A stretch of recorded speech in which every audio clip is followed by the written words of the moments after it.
रसूलुल्लाह सल्लल्लाहु अलैहि वसल्लम जब मेराज की रात अल्लाह से हम कलाम हुए तो अल्लाह से अर्ज की मेरी उम्मत के पास कितना वक्त है। अल्लाह ताला ने फरमाया कि एक दिन। हुजूर सल्लल्लाहु अलैहि वसल्लम ने अर्ज की कि ऐ मालिक कुछ वक्त बढ़ा दें, तो अल्लाह ताला ने फरमाया कि आधा दिन और दे देते हैं, यानी 1.5 दिन। अब मैं आपके सामने एक और हदीस रखता हूँ कि रसूलुल्लाह सल्लल्लाहु अलैहि वसल्लम ने फरमाया कि क़यामत का एक दिन दुनिया के 1000 साल के बराबर होगा। अब 1.5 दिन का हिसाब लगाया जाए तो ये 1500 साल बनते हैं और आज तकरीबन हम 1420 साल के लगभग पहुंच चुके हैं।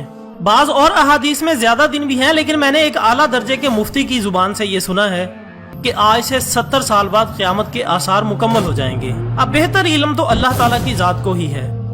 बस यही कहना चाहूंगा कि अब हम बस करें और आखिरत की तैयारी करें। उम्मत मुस्लिमा कट रही है, फिरके पर फिरके बन रहे हैं।